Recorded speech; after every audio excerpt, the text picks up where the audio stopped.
ব্যক্তি থেকে পরিবার, সমাজ থেকে রাষ্ট্র, দেশ থেকে বিশ্ব সবকিছুর চালিকা এই রাজনীতি। তাই রাজনীতির 10 দিক নিয়ে রাজকাহন, সাথে আছে আমি নাজনীন মুনি।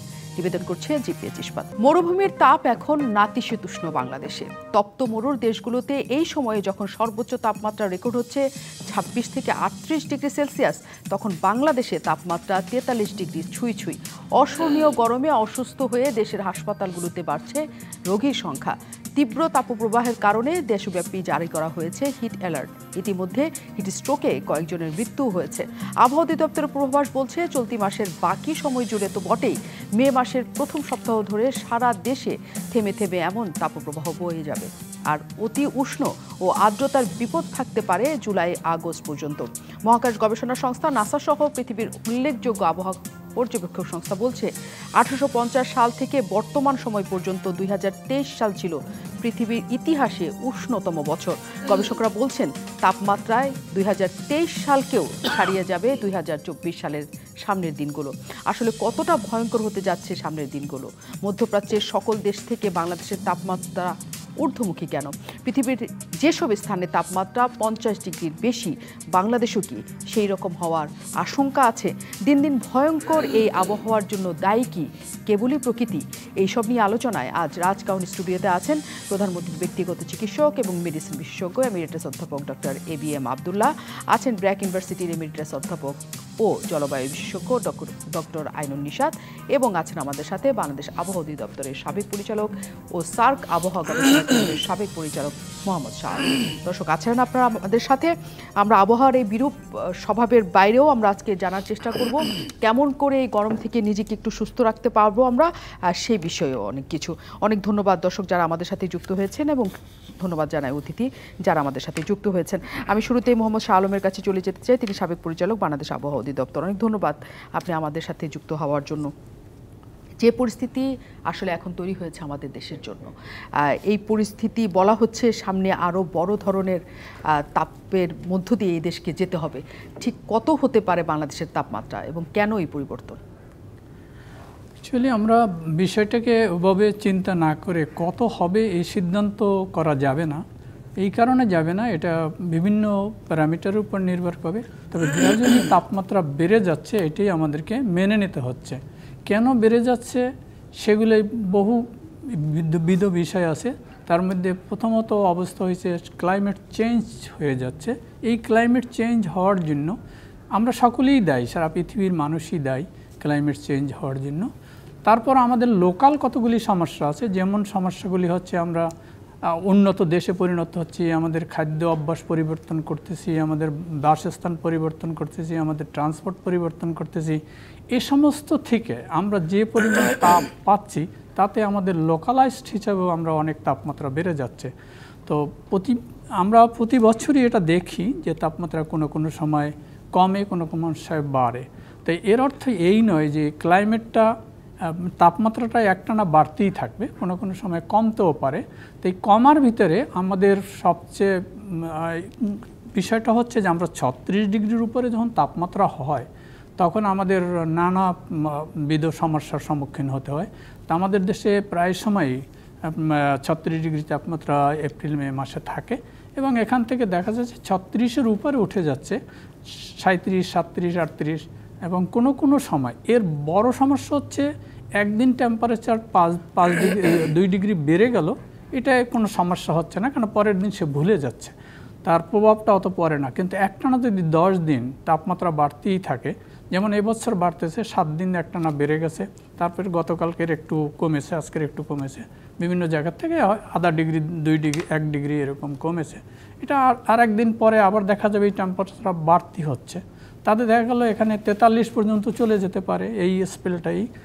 আরেকটা জিনিস হচ্ছে আমাদের দেশে, বাংলাদেশে যখন এপ্রিল মে মাস আসে তখন আমাদের প্রায় ওভারহেড আমাদের সূর্যের অবস্থান থাকে, এবং এই বরাবর ইন্ডিয়ার অংশে সূর্যের অবস্থান থাকে। ইন্ডিয়ার বহু এলাকা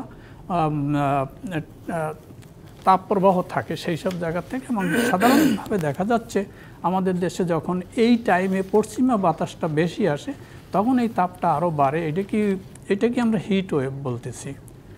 হিট ওয়েভ আমরা 36 থেকে আরম্ভ করে উপরের দিকে চলে আসছে হয়, এই আর এটা যতক্ষণ না দক্ষিণা বাতাস আসবে ততক্ষণ এই তাপমাত্রা বাড়তে থাকবে এবং আমাদের ল্যান্ড ড্রাই থাকবে, বৃষ্টি হচ্ছে না। দক্ষিণা বাতাস না হইলে আমাদের এখানে বৃষ্টি হবে না। বৃষ্টি না হইলে আমরা সাধারণত আগে দেখেছি যে সাধারণভাবে আমরা মানে আমাদের বয়সে আমরা প্রথম দিকে দেখেছি চৈত্র সংক্রান্তিতে সবসময় ঝড় হয় এবং পহেলা বৈশাখ ঝড় হয়, কিন্তু এখন সেটা নেই। ক্লাইমেট চেঞ্জ হয়ে গেছে, এখন সেটা পাওয়া যাচ্ছে না। এটা দেখা যাচ্ছে তার 10 দিন পরে এই ঘটনাটা ঘটতেছে। কারণটা হচ্ছে যে তাপপ্রবাহটা আসছে পশ্চিম দিক থেকে, সেটা বাংলাদেশের ল্যান্ডও শুকনা এবং ওই সব থেকে ড্রাই ওয়েদারটা আসে। যতক্ষণ না সাউথ ইস্টার্লি উইন্ড হবে ততক্ষণ এই তাপমাত্রায় কোনো বৃষ্টিপাত ঘটাতে পারবে না। বৃষ্টিপাত না ঘটালে প্রতিদিনই সূর্য আলো দেবে এবং সেখান থেকে তাপমাত্রা বৃদ্ধি পেতেই থাকবে। তাই বৃদ্ধি পাওয়ার ভিতরে এলাকা ভিত্তিক আছে। আপনারা সবসময় দেখছেন চুয়াডাঙ্গাতে আমাদের দেশের সবচেয়ে বেশি তাপমাত্রা হয়। এর কারণ হচ্ছে আমাদের যে বাতাসটা আসে, ড্রাই স্পেলগুলো ইন্ডিয়ার দিক থেকে আসে, সেটা এসে চুয়াডাঙ্গা পর্যন্ত এসে এরপর রিকার্ভ করে, এরপর একটু সাউথ ইস্টার্লি উইন্ডের সাথে মার্চ করে একটা উপরের দিকে চলতে থাকে। ওইখানে আসা ওই জোনটাই টোটালি ড্রাই জোন হয়ে যায় এবং ওখানেই তাপমাত্রাটা বেশি থাকে। এরপর বিভিন্ন এলাকায় এবং আজকের দেখেছেন প্রায় জায়গায় মানে খুলনা ডিভিশন টোটালি 40 ডিগ্রির উপরে তাপমাত্রা আছে এবং যশোরের অবস্থাও সেখানে চুয়াডাঙ্গার দেশের সর্বোচ্চ তাপমাত্রা আজকের এবং 40 ডিগ্রির উপরে সব জায়গায় আছে। তো এই যে 40 ডিগ্রির উপরে তাপমাত্রা, এটা সহনশীল তাপমাত্রাও নয় এবং আমাদের অসংখ্য জিনিসের উপর প্রভাব বিস্তার করবে। খাদ্যের উপর প্রভাব বিস্তার করবে, আমাদের নদী নালার উপর প্রভাব বিস্তার করবে, আমাদের প্রাণীর উপরে প্রভাব বিস্তার করবে, মানুষের স্বাস্থ্যের উপর বিশ্বাস করবে। স্যার আছেন এখানে, উনি হয়তো নিশ্চয়ই আমরা তার কাছ থেকে জানতে পারবো যে কিভাবে আমরা আসলে যে ক্ষতিকর প্রভাবটা স্বাস্থ্যের উপরে পড়বে অন্তত সেটা থেকে রক্ষা পাবো। নিশ্চয়ই আমরা আব্দুল্লাহর কাছ থেকে জানবো, আব্দুল্লাহ স্যারের কাছ থেকে। কিন্তু তার আগে একটু আমরা ডক্টর আইনুন নিশাদের কাছে যেতে চাই, এমিরেটাস অধ্যাপক ব্র্যাক বিশ্ববিদ্যালয়। অনেক ধন্যবাদ স্যার, আপনি আমাদের সাথে যুক্ত আছেন। যে পরিমাণ তপ্ত অবস্থার মধ্যে আসলে দেশ আছে, রাজধানী আছে, মানে এটি মানুষের কাছে মনে হচ্ছে যে মরুর দেশে থাকার মতো করে। কারণ তাইও আমরা জলবায়ু পরিবর্তনের কথা বলছি, কিন্তু জলবায়ু পরিবর্তন মানে কি সব জায়গায় একসাথে উত্তপ্ত হয়ে যাওয়ার কথা ছিল কি না? কারণ আমরা যখন দেখছি সংযুক্ত আরব আমিরাত থেকে দুবাই থেকে আরম্ভ করে সব কিছু টেম্পারেচার অনেক তাপমাত্রা নিচে, আমরা আবার তাপমাত্রার দিক থেকে অনেক আমাদের চলে যাচ্ছে। মানে এটা কি উল্টোপাল্টা কিছু নাকি একই রকম আসলে স্বাভাবিক? ধন্যবাদ। আমি আপনার ডাটাকে বিশ্বাস করি না। করেন না? আপনি যেগুলো বলছেন এগুলো আমরা যখন বিজ্ঞানীরা কথা বলি তখন আধা ডিগ্রি, 1 ডিগ্রি, 2 ডিগ্রি এর অনেক অর্থ আছে, অনেক ভ্যালু আছে। সাধারণ মানুষ আপনি কি বোঝেন 1 ডিগ্রি, 2 ডিগ্রি, 3 ডিগ্রির তফাৎ? না, নিশ্চয়ই না। আপনি এসে আমার কপালে হাত দিয়ে বলবেন প্রফেসর নিশাত আপনার বোধহয় জ্বর এসছে, না এটা কিছু হয়নি। ডাক্তার সাহেব এসে থার্মোমিটার দিলে দেখা যাবে 102 ডিগ্রি ফারেনহাইট। তো এই যে তাপমাত্রা নিয়ে এখন হইচই হচ্ছে, এটা হ্যাঁ শাহ আলম সাহেব যেটা বলেছেন যে 7 দিন 10 দিন ধরে এই উঁচু তাপমাত্রা অস্বাভাবিক। জলবায়ু পরিবর্তন, বৈশ্বিক উষ্ণতার কারণে আবহাওয়ার প্রত্যেকটা প্যারামিটারই ইরাটিক হয়ে যাবে। বরং এবছর তো স্বাভাবিক, 2রা বৈশাখ ভালো ঘূর্ণিঝড় হয়েছে ঢাকা শহরে। উনি পহেলা বৈশাখ বলছিলেন। আমি ছাত্র অবস্থাতে 60-এর দশকে, দুজনেই তো আমার থেকে জুনিয়র, 60-এর দশকে পহেলা থেকে 5ই বৈশাখ পর্যন্ত 3 দিন 4 দিন ঘূর্ণিঝড় হতো। এটা খুবই স্বাভাবিক। আর তাপমাত্রা এই সময়ে স্কুল কলেজ আমাদের বন্ধ দিত, গ্রীষ্মের ছুটি, প্রচণ্ড গরম। এই গরমে আম পাকবে, আবার ভাদ্র মাসেও গরম পড়বে, তখন তাল পাকবে, তার সাথে সম্পর্ক আছে। কিন্তু ভাদ্র মাসে গরমটা অসহ্য থাকে, কারণ তখন হিউমিডিটি ইজ ভেরি হাই। আজকে তো হিউমিডিটি 20%, 22%, 25%। কয়েকদিন যাবত তাই। কাজেই এই যে কথা বলছেন 2 ডিগ্রি কমেছে, প্রথমত আমি বিশ্বাস করি না। কারণ আমিও মোবাইলে অ্যাপ নামিয়ে বিশ্বের যে রেকর্ডিং স্টেশন আছে তাতে আমি দেখেছি আজকে গতকালকের তুলনায় 1 ডিগ্রি বেড়েছে সেলসিয়াস। কোথায়? বাংলাদেশে ঢাকার তাপমাত্রা 4 ডিগ্রি বেড়েছে সারা ঢাকা শহরে। এর সাথে জলবায়ুর সম্পর্ক নেই, এটা একটা আরবান এলাকা। এই ঘরটা ঠান্ডা, এর ঘরের তাপটা বাইরে ফেলা হচ্ছে। রাস্তায় দেখেন কতগুলো এয়ার কন্ডিশনার। কাজেই রাস্তার তাপমাত্রা, আপনি যদি এখান থেকে পাশে যদি একটা মাঠ থাকতো কিংবা বন থাকতো তাহলে স্বাভাবিক কম হতো। আরেকটা জিনিস দেখেন, আমাদের স্যার বলবেন, ডাক্তার হিসাবে বলবেন যে ট্রেডিশনাল নলেজ, এই সময় যে প্রচণ্ড গরম পড়বে, চৈত্রের শেষ সপ্তাহে, বৈশাখের প্রথম সপ্তাহে, দ্বিতীয় সপ্তাহে, জ্যৈষ্ঠের কাছাকাছি পড়ছে, আমরা তো জানতাম। কৃষকরা কোনো সময় বৈশাখ মাসের দুপুরবেলা মাঠে কাজ করতো না, সে ভোরবেলা যেত অন্ধকার থাকতে, সকাল 9টা 10টার মধ্যে কাজ করে বাড়ি ফিরে আসতো, গিয়ে আমার গাছতলায় গিয়ে শুয়ে থাকতো। গাছ তো নেই, ঠান্ডা হবে কোত্থেকে। আবার সন্ধ্যার পরে কিংবা বিকালের শেষের দিকে সে যেত। তাপমাত্রাটা বেশি থাকে বিকাল 2টার থেকে বিকাল 5টার মধ্যে, আরও বাড়ে, তারপরে কমা শুরু করে। কাজেই আমাদের যে ট্রেডিশনাল প্র্যাকটিস ছিল, এখন আমার যে নির্মাণ শ্রমিক, আমার যে পরিবহন শ্রমিক, তাকে রোদের মধ্যে বাইরে যেতে হয়। কিন্তু যার যেতে হয় না, আমাদের 3 জনের কোনো দরকার নেই তো বাইরে যাওয়ার, কিন্তু যদি কোনো কারণে যেতে হয় তাহলে কি করতে হবে, স্যারের মুখ থেকে শোনাই ভালো। সো আমি যেটা বলতে চাচ্ছি, বৈশ্বিক উষ্ণতা সত্যি বাড়ছে। পৃথিবী 2015 সনে পৃথিবীর 198টা পার্টি বলি আমরা, যাদের এইখানে ভোটাধিকার আছে, এখানে কোনো ভোটে একজন নেগেটিভ ভোট দিলে সাথে সাথে আটকে যায়। আমি বাংলাদেশ সরকারের হয়ে এই নেগোসিয়েশনে অংশগ্রহণ করার সৌভাগ্য আমার হয়। এখানে বলা হয়েছে 2030-এর মধ্যে আমরা 1.5 ডিগ্রির উপরে ওঠাটা ঠেকাবো। এটা হচ্ছে কিন্তু মানুষের কারণে, গ্রিন হাউস গ্যাস আমরা বলি, কার্বন ডাইঅক্সাইড ইত্যাদি। আমি যখন ছোট ছিলাম তখন পৃথিবীর লোক সংখ্যা ছিল 100 থেকে 150 কোটি, এখন তো 850 কোটি, কদিনের মধ্যে 1000 কোটি হবে। বাংলাদেশের আজকে যেটা বাংলাদেশ, সেই অংশের লোক সংখ্যা ছিল 4 কোটি। আজকে আমরা কায়দা করে 16 কোটি 95 লক্ষ ইত্যাদি বলি, আসলে তো 17-18 কোটি। আমার শাহ আলম সাহেব যেটা বললেন, খাদ্য বেশি উৎপাদন করতে হচ্ছে, আমার সেচ করতে হচ্ছে, আমার প্রচুর ফসল লাগছে, আমার বন আমি রাখতে পারছি না, জলাভূমি রাখতে পারছি না, আমার গাড়ির সংখ্যা বেড়েছে, আমার অর্থনৈতিক অবস্থা যত ভালো হবে আমার গাড়ি আরও বাড়বে, আমার বিদ্যুৎ লাগবে। এখন থেকে 30 বছর আগে, 20 বছর আগে আমরা 4000 মেগাওয়াট করতাম, এখন প্রধানমন্ত্রী ভেরি কারেক্টলি বিদ্যুতের উৎপাদন বাড়িয়েছেন, আমরা এখন 22-23-24 মেগাওয়াট করি। এবং বাংলাদেশের শিল্পায়ন করতে গেলে, মানুষকে চাকরি দিতে গেলে ফ্যাক্টরি তো লাগবে, তাহলে 2030-এর মধ্যে আমাদের 30,000 মেগাওয়াট লাগবে। তাহলে কার্বন ডাইঅক্সাইড বেশি উৎপাদন হবে, বাস বেশি লাগবে, মানুষের মোবিলিটি বেড়েছে, এক জায়গা থেকে আরেক জায়গায় যায়, তো তাতে কার্বন ডাইঅক্সাইড বেশি উৎপাদন হচ্ছে, মিথেন উৎপাদন হচ্ছে। আমি এক কথায় শেষ করছি, কাজেই আমাদের পৃথিবী তাদের অঙ্গীকার রাখতে পারছে না, কারণ সবাই তো উন্নতি করতে চাচ্ছে। কাজেই যে তাপমাত্রার মানটা ফিক্স করা হয়েছিল 2023-এ, সেটা 2030-এ সেটা 23-এ হয়ে গেছে। 2050-এর মাত্রা মনে হচ্ছে 35-36-এ হয়ে যাবে।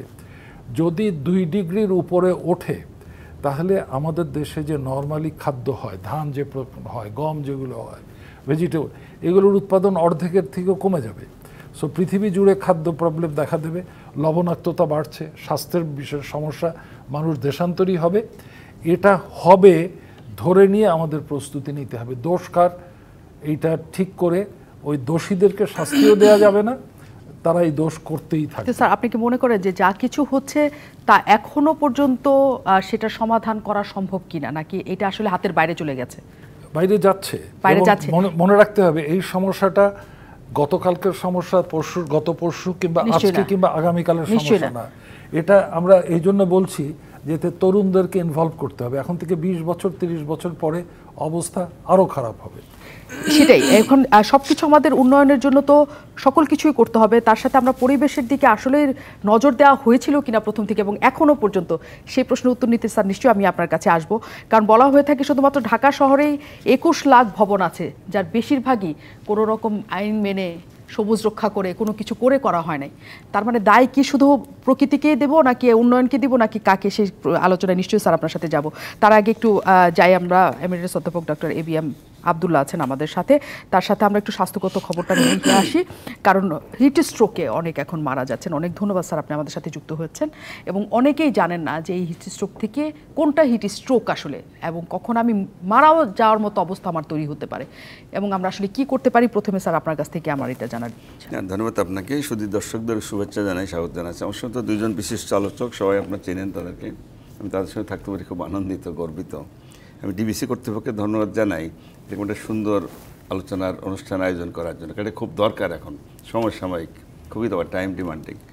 তো আলোচনা যেগুলো হলো শুরুতেই আপনি যেহেতু আমাকে হিট স্ট্রোক নিয়ে বলেন, আমি সেটাই বলি। বাকি আলোচনা তো ওনারা সুন্দরভাবে বলছেন, আবহাওয়া বিষয় তারা তো এ ব্যাপারে এক্সপার্ট, ভালোই বলছেন আর কি। আমি স্বাস্থ্য কথা যদি বলতে চাই, হিট স্ট্রোক বলতে স্ট্রোকটা শুনতেই তো খারাপ শোনা যায়, স্ট্রোক মানেই তো একটা ভয়াবহ, তাই তো? হিট স্ট্রোকের সোজা কথাটা হলো, যারা বাইরে কাজ করে যে কোনো লোক যদি দীর্ঘক্ষণ রোদে থাকে, তাপমাত্রার মধ্যে যে দীর্ঘক্ষণ একটানা দাঁড়িয়ে দাঁড়িয়ে থাকে, একটা স্টেজে পড়ে যায়। আমাদের নর্মালি টেম্পারেচার যদি বাড়ে, শরীরে কিন্তু ঘাম দেয়, ঘাম দিয়ে টেম্পারেচারটা ব্যালেন্স করা আছে, কমায় আনে, ব্যালেন্স ন্যাচারাল ফিজিওলজিক্যাল বলি আমরা, হতে পারে, এটি নর্মালি হয়। কিন্তু এক্সট্রা যে দেখা যায় ঘন্টার পর ঘন্টা, 4 ঘন্টা 5 ঘন্টা 8 ঘন্টা সর্বক্ষণ রোদের মধ্যে দাঁড়ায় দাঁড়ায় কাজ করছেন, একটা স্টেজে কিন্তু এই যে ঘাম হচ্ছে, ঘামটা কিন্তু আর হয় না, বন্ধ হয়ে যাচ্ছে, বডির টেম্পারেচার বেড়ে যায় 40 ডিগ্রি সেন্টিগ্রেড বা 105 ডিগ্রি ফারেনহাইটের উপরে উঠে যায়, কিন্তু ঘাম নাই শরীরে। এই যে অবস্থা, এই সময় রোগী শুরুতে কিছু কিছু বুঝতে পারে, হিট ক্র্যাম্প বলে, হিট এক্সহশন বলে, যে দুর্বল, ক্লান্তি, মাথা ঘোরা, মাথা ব্যথা, এগুলো বমি, এগুলো হতে পারে। এক্সট্রা স্টেজে সে কিন্তু অজ্ঞান হয়ে যায়। এই যে অজ্ঞান অবস্থা, এটিকেই বলে হিট স্ট্রোক, এবং এটি খুব ডেঞ্জারাস, মেডিকেল ইমার্জেন্সি। যদি সময় মতো তার চিকিৎসা না হয়, তাহলে কিন্তু সে মারাও যেতে পারে। এবং সে যে প্রান্তিক, অলরেডি আজকে মিডিয়াতে দেখছেন, আজকেও 2 জন মারা গেছে, 11, হ্যাঁ আজকেও মারা গেছে, 11 জন পর্যন্ত মারা গেছে। আরও যদি এমনি তো সরকারি হিসাব তো একটা, এরপরে যে আরও আননোন কত আসতে আমরা তো জানি না, প্রায় 11 জন কিন্তু মারা গেছে এই হিট স্ট্রোকে। তার মূল একটাই কারণ, অনেকক্ষণ তারা একটানা যে কোনোভাবে, যেমন কর্মজীবী মানুষ তো অনেকে আছে, খেতে খামারে কাজ করে, বা রিক্সাওয়ালা বলে, শ্রমিক, কত লোক যাদেরকে বাধ্য হয়ে বাইরে যেতে হয়, কাজ করতে হয়, তারা যদি ঘন্টার পর ঘন্টা রোদের মধ্যে কাজ করে, তাদের কিন্তু এই ঝুঁকিটা সবচেয়ে বেশি। যে কারো কিন্তু আক্রান্ত হইতেই পারে, ছোট বাচ্চা থেকে বয়স্ক যে কেউ যদি অনেকক্ষণ রোদে থাকে, একটানা একটু ছায়াতে আসলো না, তাহলে কিন্তু হিট স্ট্রোকের ঝুঁকিটা তার মধ্যে থাকে, হতেই পারে, এবং এটা খুবই ডেঞ্জারাস আর কি। এবং সেই স্ট্রোক কাজ তো সবাইকে করতে হবে স্যার, এক একজনের কাজের ধরন তো এক এক রকম, তাহলে কি সেখানে কোনো রকমের সবাইকে যে করতে হবে তা না, কেউ কারো কারো কাজ সবার তো একরকম না। তবে এখন যে অবস্থাটা, সেটা হলো যে কাজ বাধ্য হয়ে করাই লাগে। তো বিশেষ করে যাদেরকে ঝুঁকি নিয়ে রোদের মধ্যে কাজ করতে হয়, শ্রমিক শ্রেণী, কৃষক শ্রেণী, তাই না, পরিবহন এবং শ্রমিক, তারা দিনমজুর, দিনে আনলে দিনে খেতে পারে, তাদেরকে পেটের দায় করতেই হবে, সেটাই বলছি। তখন কি করবে? সবচেয়ে প্রথম কথাটা হলো, তারা একটানা রোদে একটানা কাজ করবে না, দেন 1-2 ঘন্টা কাজ করলো, কিছুক্ষণের জন্য ছায়াতে আসবে, 5 মিনিট 10 যতটুকু পারে, এই একটা, মানে একটানাটা যদি কাজ না করে, এটা ইম্পর্টেন্ট। আর কাজ করতে গিয়ে মাথায় ছাতা দিতে পারে, ছাতাটা নেওয়া উচিত কম্পালসারি।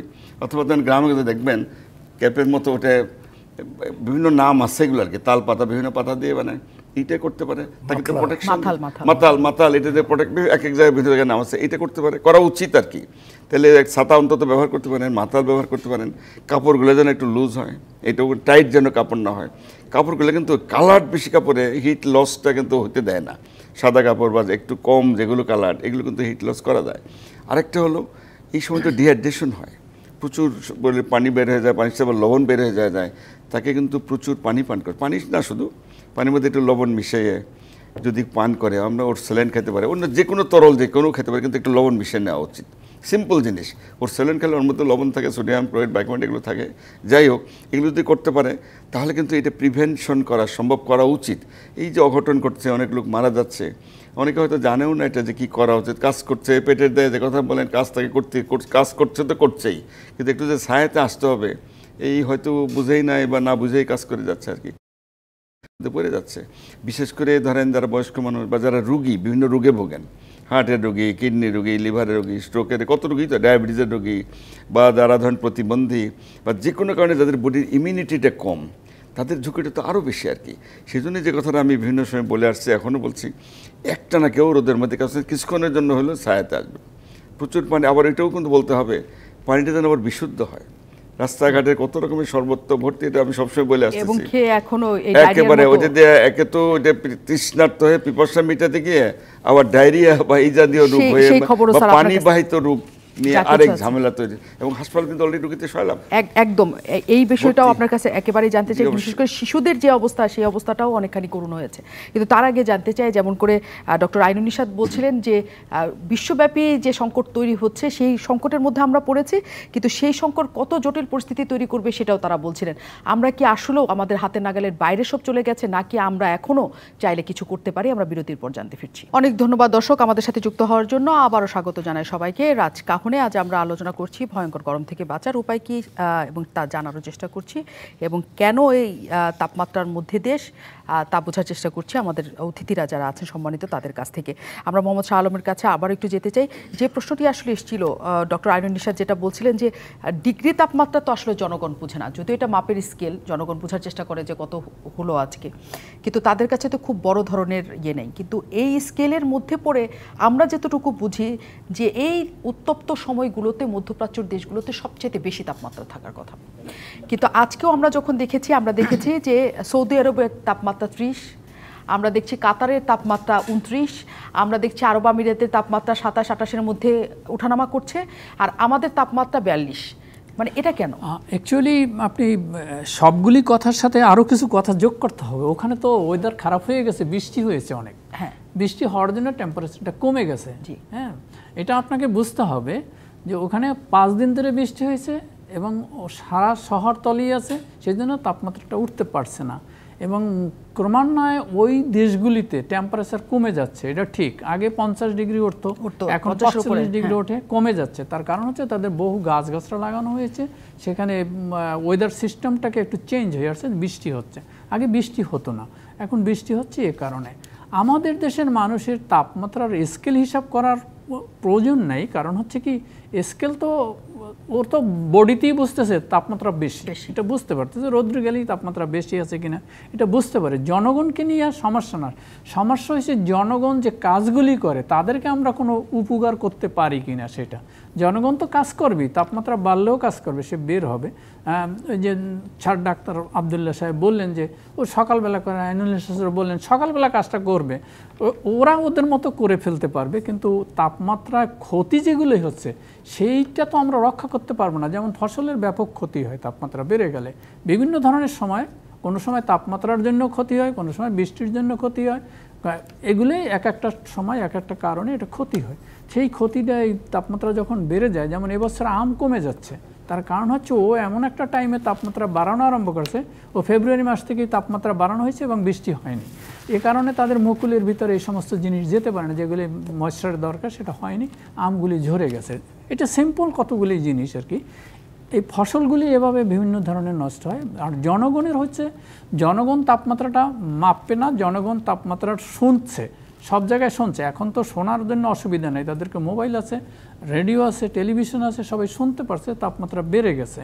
কিন্তু এই তাপমাত্রা বেড়ে যাওয়ার একটা লিমিট থাকে, যখন এই তাপমাত্রা 36 ডিগ্রির উপরে যায় তখন জনগণের ক্ষতি হইতে থাকে, তাদের শরীরে প্রভাব বিস্তার করে, তাদের ছেলে মেয়েদের উপর প্রভাব বিস্তার করে। এখন আমার হচ্ছে 36 ডিগ্রি না, আমি পাচ্ছি এখন 42 ডিগ্রি, তা আমার 6 ডিগ্রি তাপমাত্রা বেশি আছে। 6 ডিগ্রি তাপমাত্রায় অসংখ্য জিনিসের ক্ষতি হচ্ছে আমার। এই কারণে স্যার বললেন যে গ্রীষ্মকালীন ছুটি আছে, এটা ঠিক। গ্রীষ্মকালীন, স্যারের গ্রীষ্মকাল তো শেষ, চেঞ্জ হয়ে গেছে, ছুটির টাইমও চেঞ্জ হয়ে গেছে, সেই জন্য চেঞ্জ করতে হবে। তা এইগুলোই ঘটে আর কি। তা আমরা এই তাপমাত্রা পরিবর্তন করার জন্য আমাদের যে ব্যবস্থাগুলি নিতে হবে সেটা গভর্নমেন্ট একা নিলে হবে না, জনগণকেও নিতে হবে।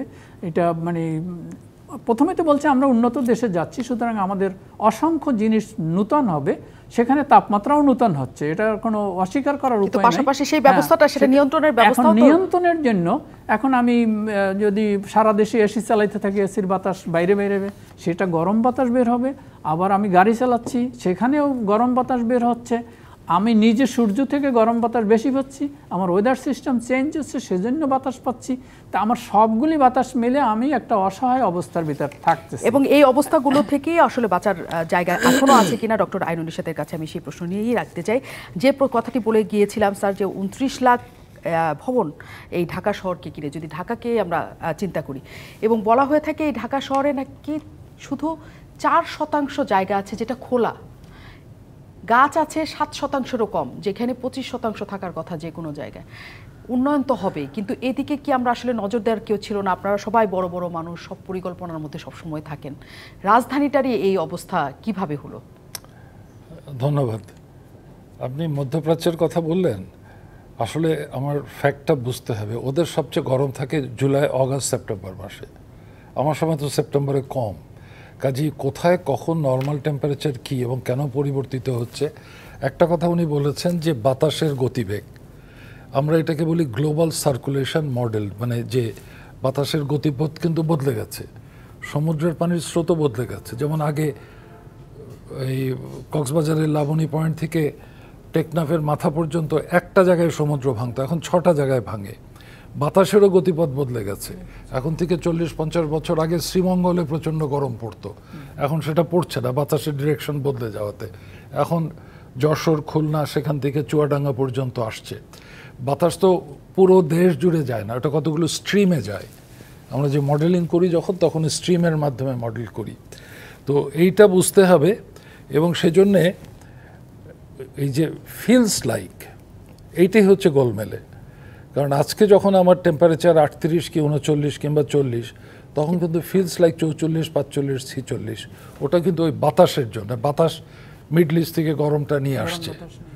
ওই বাতাসটা আমি কাকে যেন বলছিলাম যে প্রতিদিন রাতেবেলা 8টা, 9টা, 10টা যখন টেলিভিশনের কন্ট্রোলটা আমার হাতে আসে, বেশিরভাগ সময় থাকে না আমার হাতে, তখন আমি নিউজটা দেখতে চেষ্টা করি ওই ঘন্টার 5 মিনিট আগে। আজকেও যদি দেখেন আবহাওয়ার পূর্বাভাস বিবিসি দেখাবে, দক্ষিণ আমেরিকা, উত্তর আমেরিকা, ইউরোপ, মধ্যপ্রাচ্য, বাংলাদেশের এই অংশটা, তারপরে আরও পূবের দিকে যায়।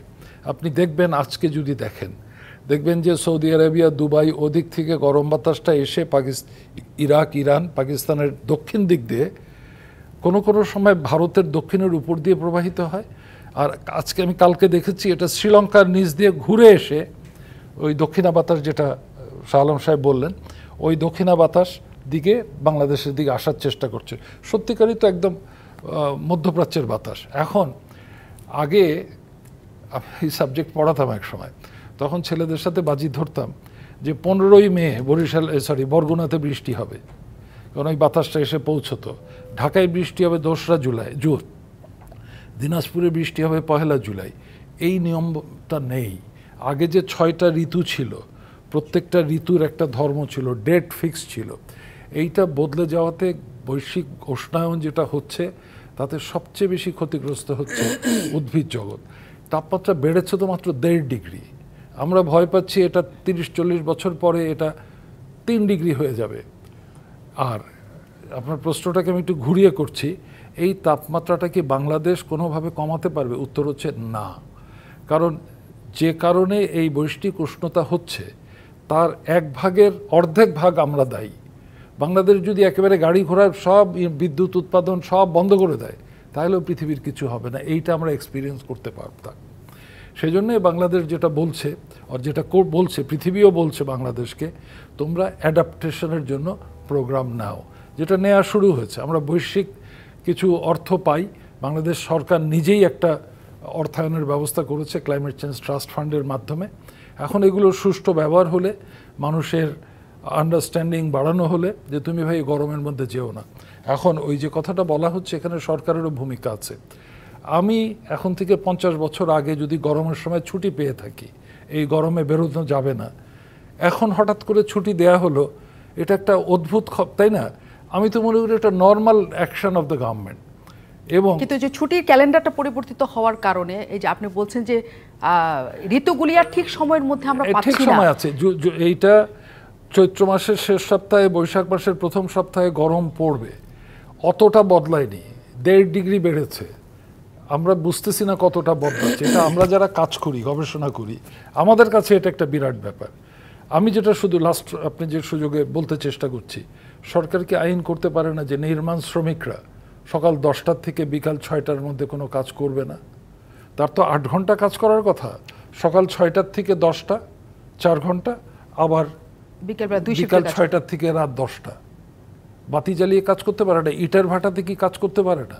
কাজেই বাইরে যারা কাজ করে তাদের এই প্রবলেমটা মনে রেখে সরকার কি কিছু ভালো নিরাপদ, স্যার যেটা বললেন, নিরাপদ খাবার পানির ব্যবস্থা করতে পারে না?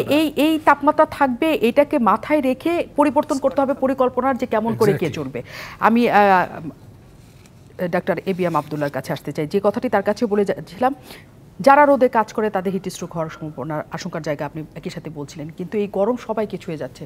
বাকি দুজনও যেটা বললেন যে যেহেতু 42-43 ছুঁই, তার মানে সবাইকে এক ধরনের, শিশু থেকে শুরু করে সবাই। মানে তাদের জন্য আসলে আপনার পরামর্শ কি? সবাই যে এসি ব্যবহার করে সেই তো সবার সক্ষমতা নাই। না, প্রথম কথা হলো যে আপনি বললেন যে হয়তো মানুষের কথাই তো বলছেন, পশু পাখিও তো সাফার করছে। আমি তো কালকে এটা মিডিয়াতে দেখলাম, বাঘ দেখি পানির মধ্যে প্রায় ডুবে আছে, একটা মহিষ দেখলাম, তাই না, একটা পাখি দেখলাম পানি খাওয়ার খুব চেষ্টা করছে। আসলে সবাই কিন্তু ভোগান্তির শিকার, শুধু মানুষ না, জীবজন্তু যাদের সবাই।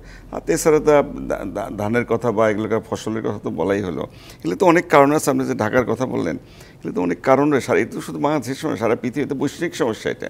এই যে ঢাকায় কেন হচ্ছে, একটা হচ্ছে যে ইন্ডাস্ট্রিয়ালাইজেশন, তো শিল্প তো বাড়ছে, এই একটা কথা।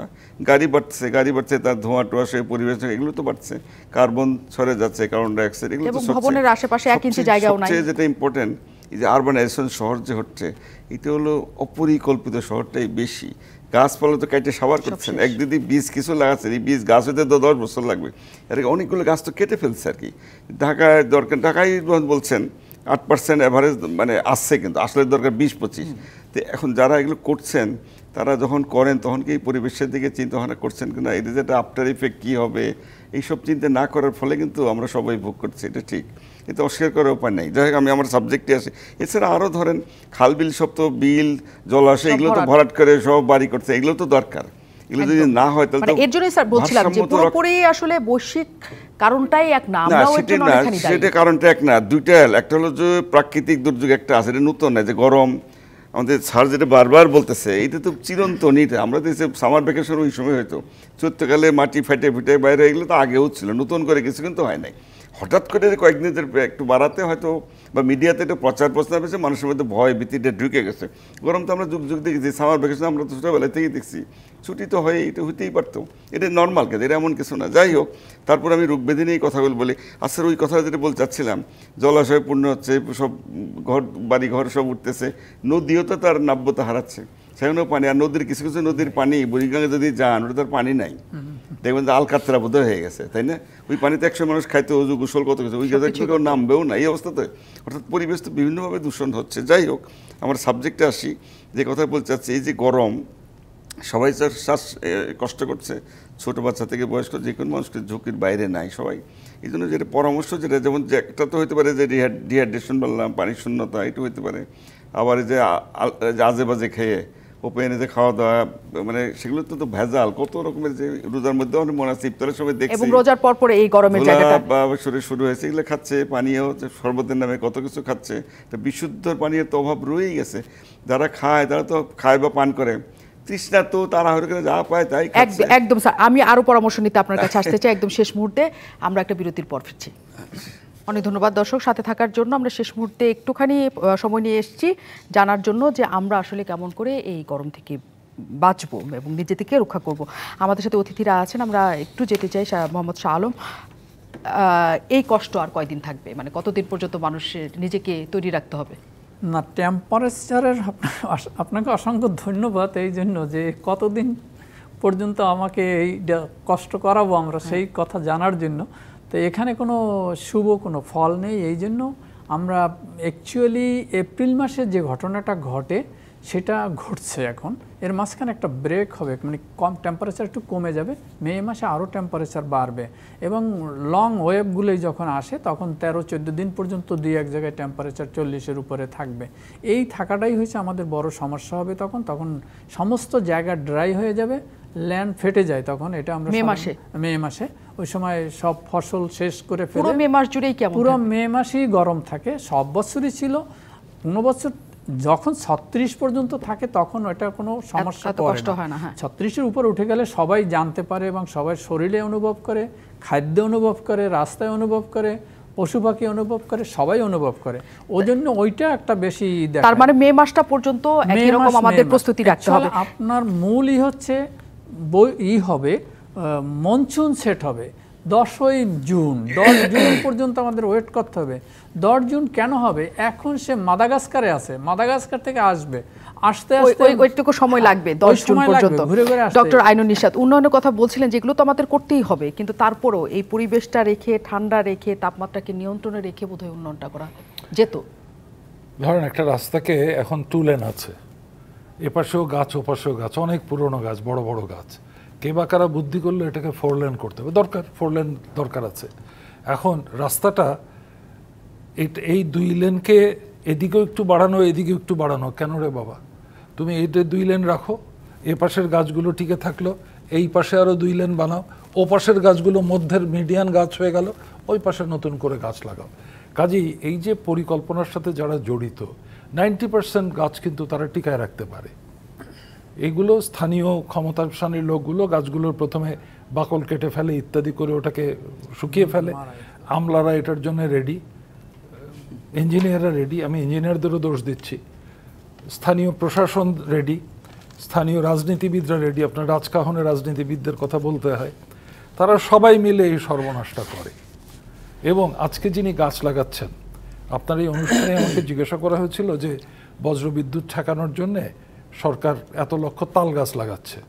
তা আমি উত্তর দিয়েছিলাম, ছোটবেলায় গল্প পড়েছিলাম রূপকথায় যখন পড়ি, যে বীজ লাগালে একটা সিম গাছের মতো উঠে একদম আসমানে উঠে গেল, তাই না? তারপরে সেটা বেয়ে বেয়ে আমাদের গল্পের নায়ক উপরে উঠলেন। তো তাল গাছ কি তাই? 1 বছরে যদি 30 বছরের সমান বড় হয়, এই যে এখন গাছ লাগাচ্ছে, গাছ কেটে গাছ লাগাচ্ছে, কবে হবে? কাজী পৃথিবীকে ঠান্ডা, আপনি সবচেয়ে ভালো ঠান্ডা পাবেন SM হলের সামনে যান, শিরীষ গাছ আছে কিংবা কড়াই গাছ আছে, ঠান্ডা, জীববৈচিত্র্য প্রচুর। আপনি ঢাকা শহরে টিয়া পাখি কিংবা হীরামন পাখি দেখতে চান, SM হলের সামনে যান। অনেক দূরে, ইদানিং ঢাকা শহরে কাকও দেখতে পাওয়া যায় না, মানে সব এত খারাপ অবস্থা তৈরি হয়েছে। আমি শেষ মুহূর্তে জানতে চাই, ডাক্তার ABM আব্দুল্লাহ, সবার জন্য একটা স্বাস্থ্যগত পরামর্শ। পরিবেশ নিয়ে তার নতুন করে আমি বলতে চাচ্ছি না, স্বাস্থ্যগত একটাই কথা, সেটা হলো সবার জন্য একই, বাচ্চা বয়স্ক যারা বা রোগী যাই বলেন, অযথা আপনি বাইরে যাবেন না, ঘোরাফেরা করবেন না, ছায়াতে থাকার চেষ্টা করবেন, ঘরে থাকার চেষ্টা করবেন, এটা হলো 1 নম্বরে। আর যাদের যেতেই হবে, কাজ করতে হয়, যদি সম্ভব হয় সকালে এবং বিকেলে কম টেম্পারেচার মধ্যে কাজটা শেষ করবেন। আর যাদের নেহায়েত উপায়ই নাই, পরিশ্রম মানুষ পেট চালাইতে হচ্ছে, রিক্সাওয়ালা বা শ্রমিক যে কারো বাইরে কাজ করতেই হবে, উপায়ই নাই, তারা বাইরে যাবেন, ছাতাটা ব্যবহার করেন বা উপরে হ্যাট একটা ব্যবহার করবেন, কাপড়গুলো লুজ করবেন। অবশ্যই রাস্তাঘাটে যে শরবতের নামে সুন্দর আকর্ষণীয় যে শরবত পাওয়া যায়, এগুলো কিন্তু আপনারা পান করবেন না। ইভেন খাওয়া দাওয়া খোলামেলা, এগুলো খেয়ে কিন্তু আবার রোগ ব্যাধি হয়ে আবার দৌড়নে হাসপাতালে যাওয়া মানেই কি নিজে কষ্ট, পরিবারের কষ্ট, আর্থিক কষ্ট, কত বিশেষ করে বাচ্চাদের হাসপাতাল রুগীতে সয়লাভ, তার ঠান্ডা লাগছে, এই হচ্ছে, তার বিভিন্ন টনসিলাইটিস, ফ্যারিঞ্জার, এগুলো নিউমোনিয়া হচ্ছে, অনেক বাচ্চা কিন্তু নিউমোনিয়া হচ্ছে, এবং ডায়রিয়া জনিত রোগ কিন্তু প্রচুর হচ্ছে। গতবার কিন্তু অনেক ডায়রিয়া ছিল, ইভেন গত অনেক রোগী কলেরা আক্রান্ত হয়ে গেছে। এগুলো তো পানি বাহিত, খাদ্য বাহিত, সুতরাং এই ব্যাপারে সবাই যেন একটু সতর্ক থাকেন। আর হিট স্ট্রোক থেকে বাঁচার জন্য ওই মেইন রাস্তা অনেকক্ষণ যেন একটানা রোদের মধ্যে যাতে একেবারে না থাকে, কিছুক্ষণে ছায়াযুক্ত স্থানে, এটাই সবচেয়ে জরুরি। এবং নিশ্চয়ই দর্শক যারা ছিলেন তারা জানলেন যে টানা রোদে কাজ করা যাবে না, এবং সবাইকে গরম থেকে নিজেদেরকে রক্ষা করতে হবে, এবং যত কম পারা যায় বাইরে না যাওয়া। নিশ্চয়ই সবাই সুস্থ থাকার চেষ্টা করবেন। এই গরমে জুন পর্যন্ত আমাদের এই কষ্টের মধ্যে থাকতেই হবে। সবাই ভালো থাকবেন রাজকাহনের সাথে।